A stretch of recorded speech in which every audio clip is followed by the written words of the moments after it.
You're listening to the Wedding Biz Network, the voice of the creative entrepreneur.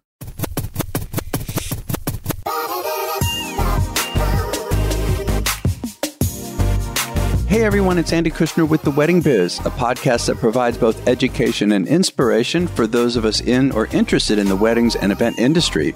If you missed last week's episode, it was with photographer Corbin Gherkin. That was her first appearance on the show, and so I got her backstory and so much more. It's a wonderful conversation, so be sure to check it out. Today's special guest has been on a few times, and that is Brett Culp, an acclaimed filmmaker and social entrepreneur. He is the personal cinematographer for Hollywood stars, music icons, beloved authors, Hall of Fame athletes, and royal families. His films are featured on Netflix, iTunes, Hulu, and Amazon Prime. Brett's uplifting keynote speeches deliver practical methods for aligning teams behind a meaningful mission and creating growth through trust and genuine connectivity. Be sure to check out past conversations with Brett on The Wedding Biz, and particularly episode number 411, which is a revisit of my first amazing conversation with him called Obstacle or Opportunity. Get ready for yet another fantastic conversation with Brett Culp. Well, hey, Brett, it's so good to talk to you again, man. We go so far back, and it's been a while. This is fun. Oh, thanks for inviting me, Andy. I'm happy to join you again. Yeah. Well, you know, when I think about you, Brett, I mean, we've been through so much in these interviews. I know that overall, it seems that your work really appears to be about inspiring people to embrace and accept change, to empower others, and spark innovation. And with all that's going on in today's society, I mean, look, there's always difficulty, but oh my God, it seems just completely like madness going on. It just seems like there's no better time than today to receive that message, isn't it? I agree. You know, we right now are feeling, I think we're in a mindset where we just expect every morning to wake up to horrible news. Right. Like we just expect, well, what's the next crisis? What's the next problem going to be? Because it's just been one after another after another. And I think this is a moment where entrepreneurs, leaders, every one of us have almost a duty, a responsibility to be looking for the good, to be sort of, you know, people that are committed to unlocking and uncovering the light in each other, in our businesses, in our families and our communities. And I think this is a moment where that kind of leadership is needed now more than ever. Yeah, you know, it's interesting that you say that because, I mean, I look at the news. I have these news apps and I look at them 2-3 times a day and I try not to, you know. Yeah. And when I open them up, I'm thinking, why can't there be more positive news? I mean, we really need that. And, you know, and yeah, everywhere we look, it just seems to be negative. Let's talk about leadership. I want to kind of split this up into some different categories here. So you have said somewhere, and I'm not sure if it's your website, but I saw that you said leadership starts with the ability to look at each challenge as an opportunity for growth and positive impact, unquote. So again, these are particularly trying times with so much negativity and uncertainty. What do you advise people to start with? Like, what can we do individually? What's a good first step so as not to feel overwhelmed? You know, I think it starts with mindset and the way we look at these problems, because I think it's easy. Our default is to look at the problem as, oh, now this is another issue that is keeping me from my goals. This is another mess. This is another problem. I think what's been important to me is the mindset of shifting to something that I'm saying to myself a lot these days, where maybe the fight is my friend. Maybe instead of seeing these difficulties as things that are keeping me from what's good for me, maybe they're actually opportunities to disrupt and create space for positive things to open up in my life. You know, you and I both went through 2008, where, you know, in the event industry, everything just sort of collapsed, you know, back then. And I think we've talked about this before, but for me, and I think for you too, that was a moment of reinvention. It was a moment of reimagination, and it opened up opportunities that I would not really have entertained or considered before then, because I was so locked in to what I thought I was supposed to do. And I think for me right now to say, look, these things that are happening, my first instinct is to say, this is taking me off course. But maybe this redirection is actually putting us on a better course. And we'll look back 5 years, 10 years and see that. And I think being able to really embrace and adopt that mindset is essential right now to being able to see the beautiful things that are in front of us that we may, in our bitterness and our frustration, not be able to fully embrace. Yeah, that I believe what you just said is the heart of it. It's all about, you said mindset and perspective and, and reframing. And we have talked, like, I remember I think it was the first interview we did or the second one, first conversation where we talked about, the obstacle. Like I've got this book that I talk about a lot, by Ryan Holiday. It's called The Obstacle is the Way. Great book. Yeah. I've read it like 3 times now because I got to be reminded. Like even now, when you say, talk about shift of, it's the mindset. I mean, I do think that, like, for people listening, what is that first step? The first step is not to be so reactive, right, and go down the rabbit hole, but say, hold on, take a big breath.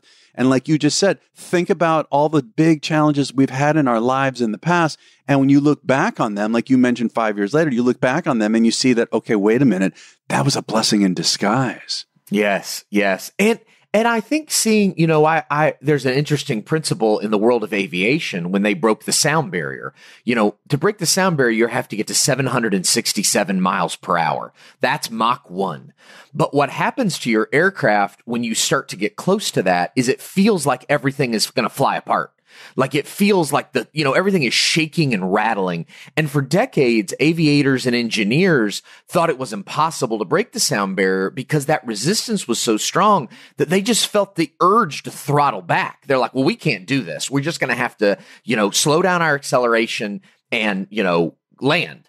But the aviators that were first willing to go ahead and throttle forward and push through, what they found is once they hit that magic number of 767, everything got smooth.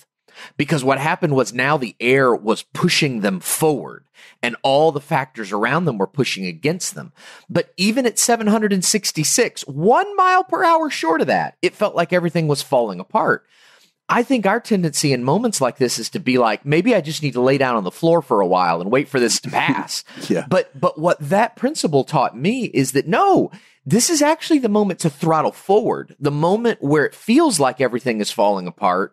For us as entrepreneurs, as leaders, as creators, as builders in the world, no, let's keep accelerating. Let's keep pushing with the belief that on the other side, once we do break through the sound barrier, it will be amazing. There will be open skies in front of us. The wind will push us forward.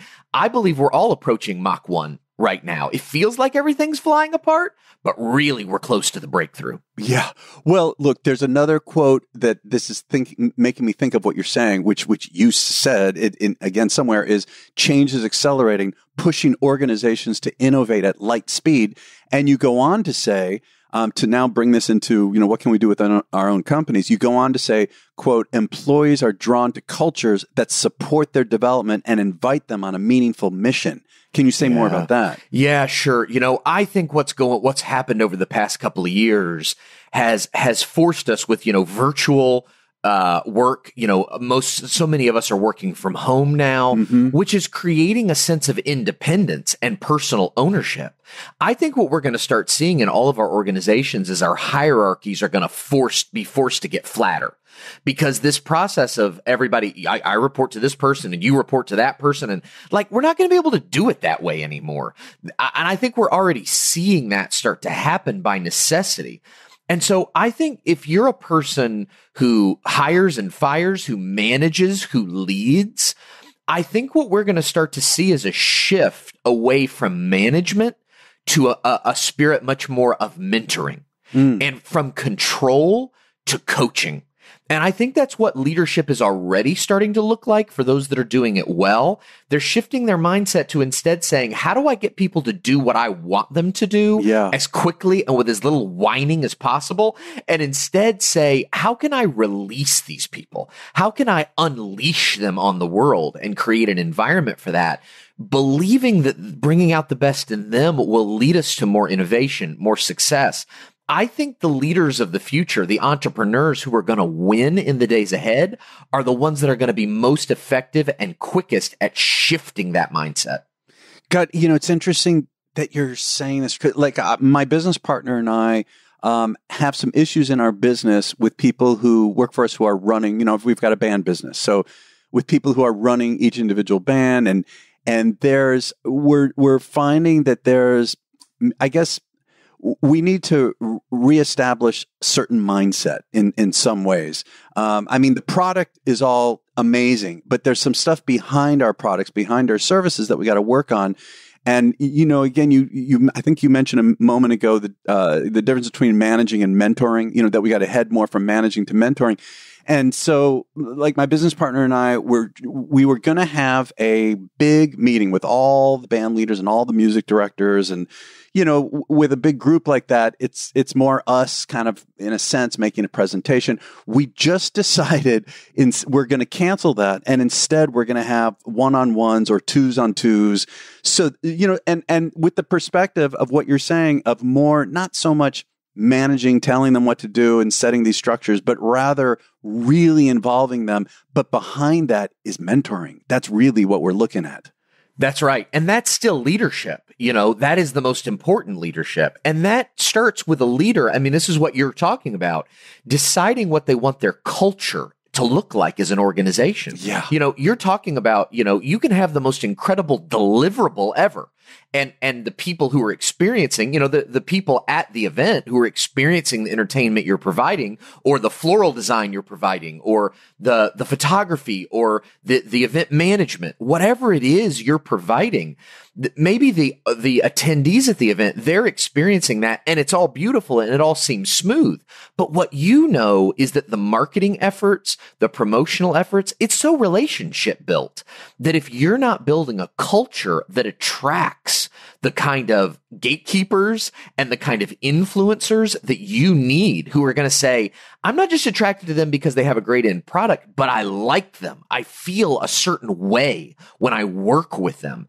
That's about the culture that you as a leader create, that you're inviting other people to be part of and connect with and feel that connection with.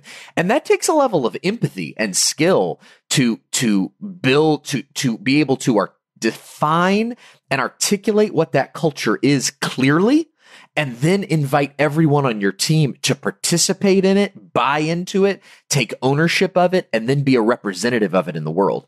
Well, and then you just said a key thing is that first we've got to define it. Yeah. And I think as business owners and even with our management teams, we forget that huge first step is let's first decide amongst ourselves, what is that culture, right? And really talk through it. How else can we understand it in order to then bring others into it?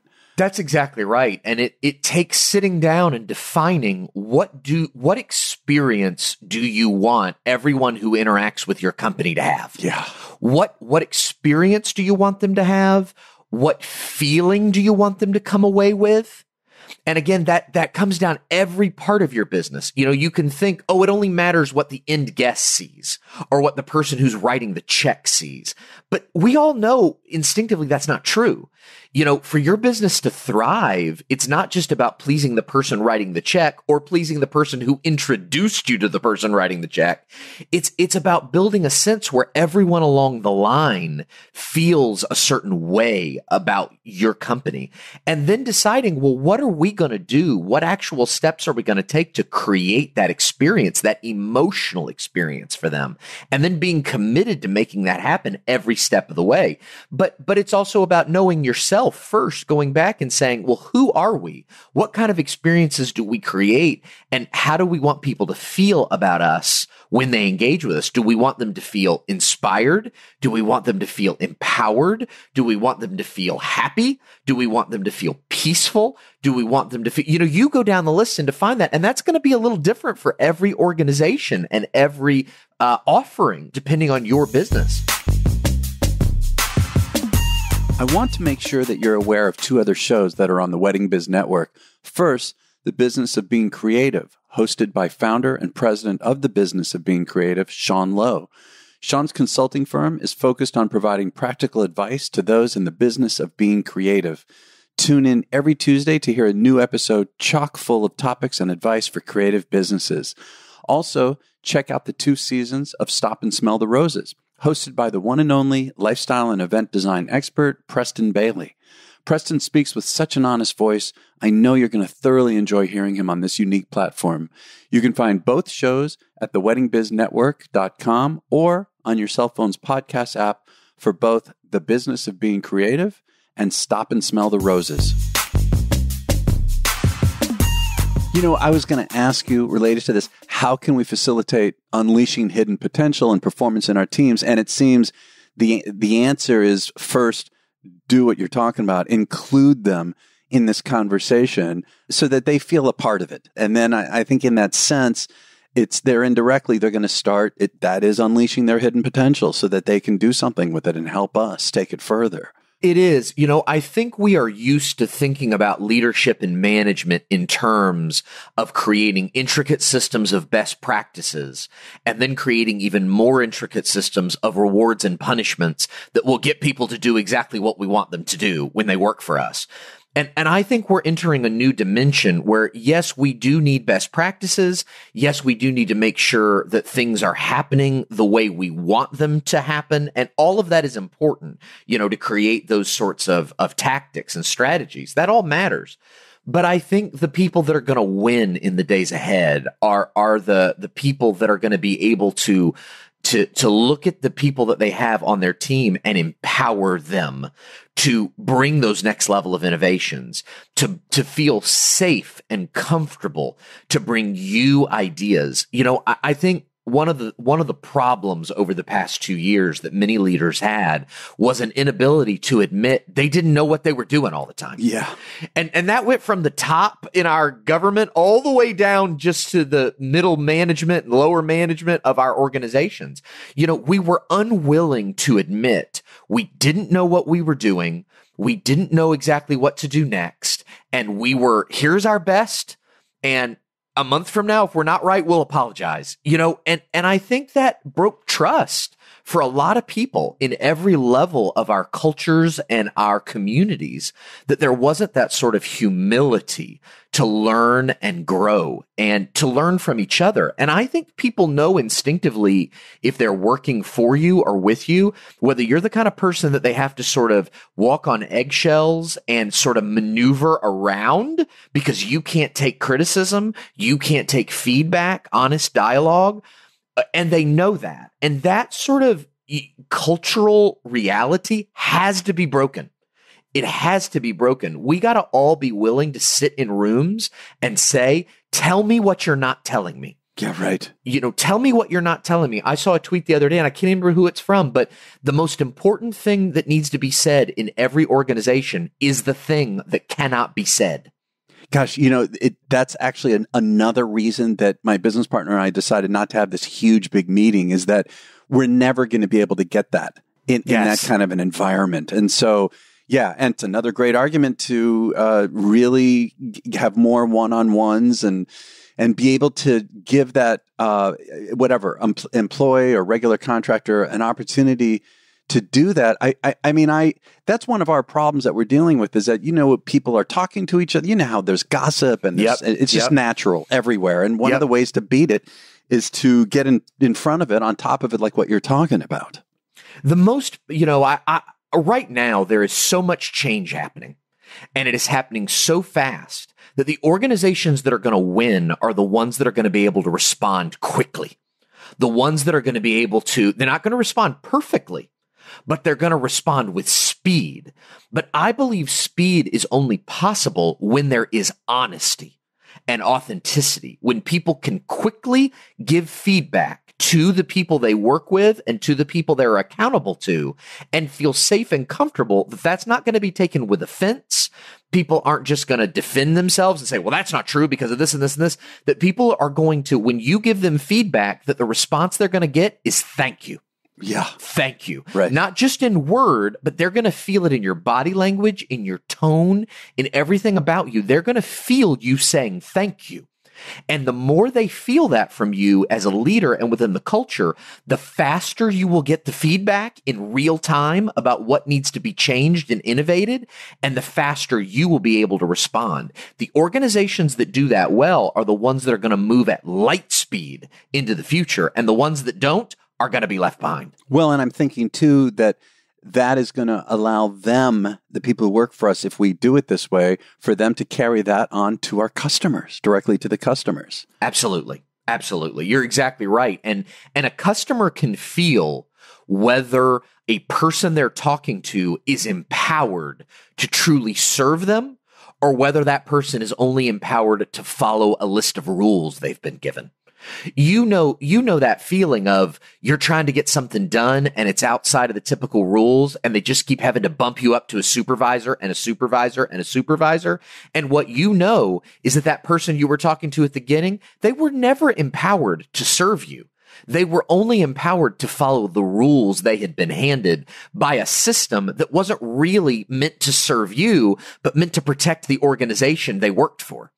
And when you can feel that a person you're talking to is actually empowered to solve your problems, man, that makes you want to keep engaging, because it lets you know that every person you talk to, they're really in it for you as the customer, not just in it to defend the organization and the hierarchy they're part of. Yes, and I would think too that doing all this work, and defining and establishing, discussing, involving people, engaging them in the culture, it also, I realize we can't just do this every couple of years. This is like ongoing. Like we got to keep this going periodically.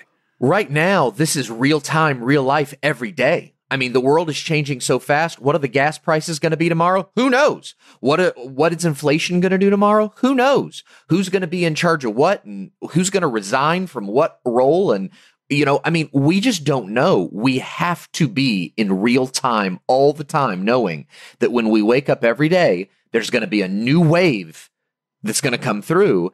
And instead of embracing that with fear, we have to say, you know what?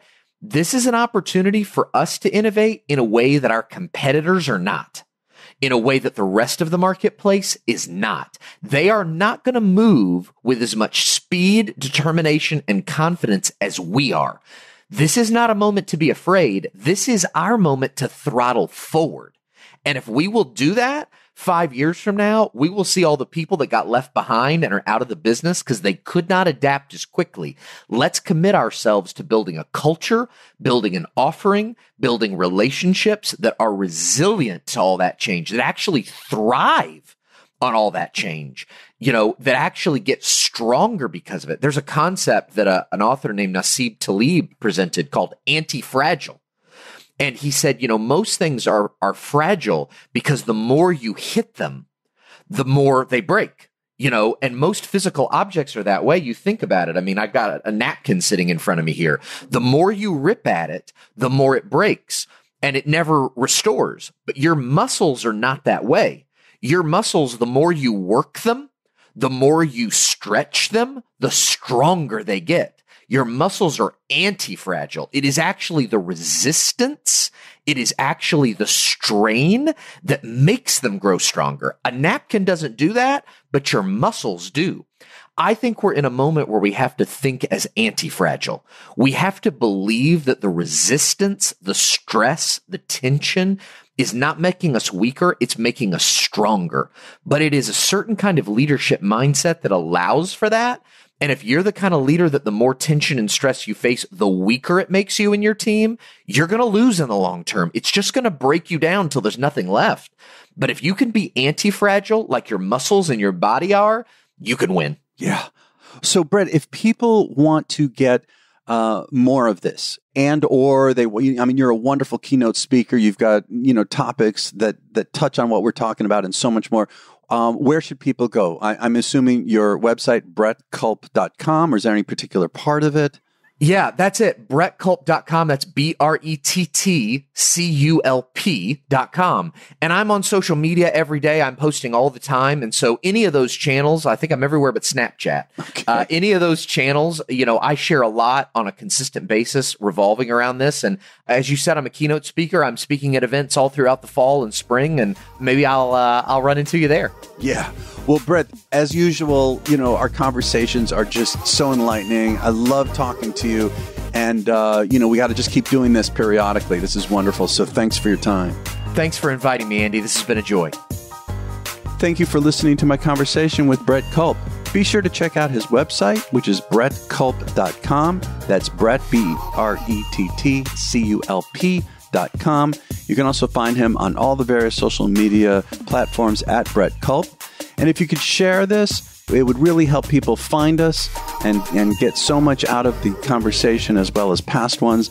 And if you can give a top review wherever you get your podcast, that would also really help people find the show, and I would appreciate that very much. If you haven't yet subscribed to The Wedding Biz on your podcast app, be sure to do so you know when new episodes drop. And also be sure to follow us, particularly on Instagram at The Wedding Biz, and we'll catch you next week.